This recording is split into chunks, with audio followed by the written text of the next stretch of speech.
Hi guys, what's up? Roddy from Barberco with you again. And we're just taking another look at the legend. We've already had a couple of looks at this. We've discussed the legend versus the icon and the various differences, albeit not many but significant.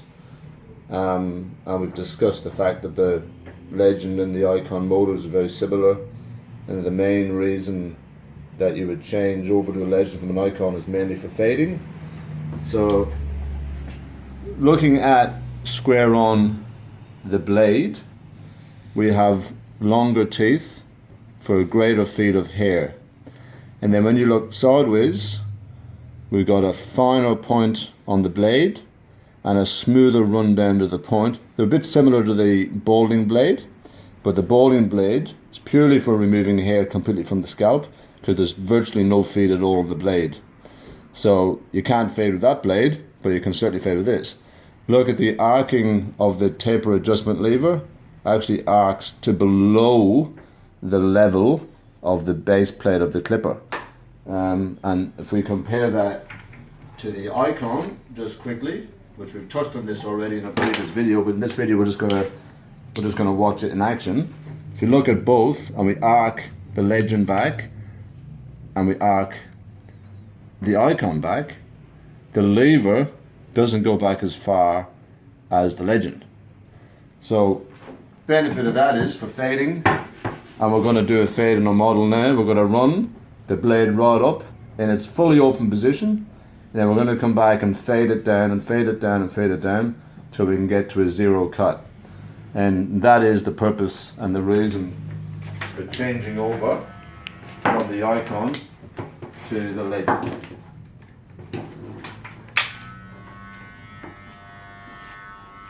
And the icon's always been quite a powerful clipper, and the legend's no different.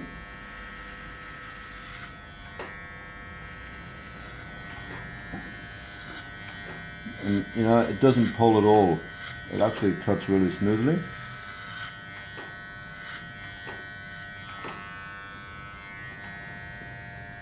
So we're in our fully open position at the moment,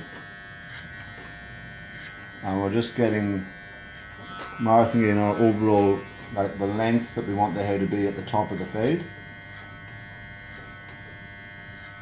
And then we're going to come back in and we're going to fade the hair down.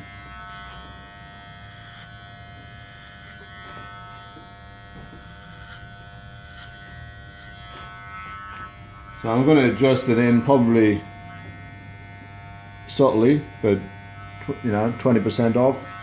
Come back in. I'm just going to bring it in a bit more.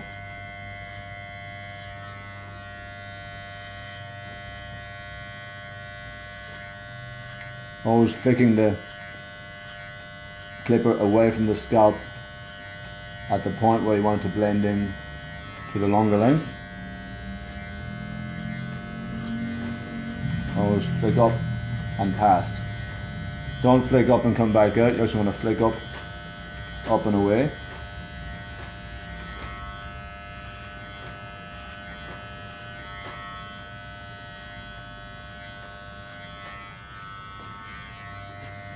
And there's a lot of sense to the saying, if you don't put the line in, you don't have to put the line out.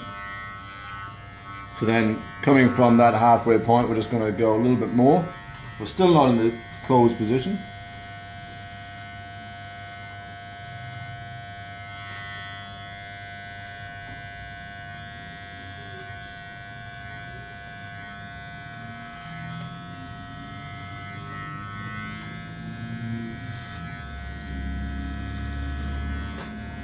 And notice I'm flicking. And when you're doing these types of haircuts, don't be afraid to pull the scalp tight. Gives you a better look at what you're doing, and it helps you to cut with more accuracy.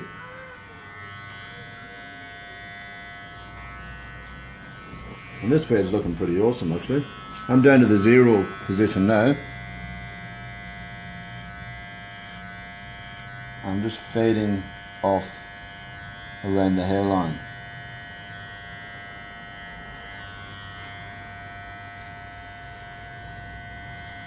And there's nothing to stop you from fading with any other clipper. It's just that the benefit of doing it with this clipper and the blades that it's giving us, it's allowing you to take in those lengths a bit more gradual from a much longer position. Because you've got to remember that back in the old days when we were fading and doing the old school short back and sides, we didn't have the benefit of attachments that we have these days. So this clipper is taking us back to the old school, where you really are just using your clipper and your comb, and that's all you're using. And this Legend clipper is proving to give really awesome fades. So I faded that down from probably just slightly longer than a half, like it's almost a 1 in that open position, and I've flicked it away from the scalp and it's sitting quite nicely, and I'm pretty happy with that as a fade. I've done all that without the use of numbers, just a freehand fade. The Legend clipper, an awesome fade clipper from Wow.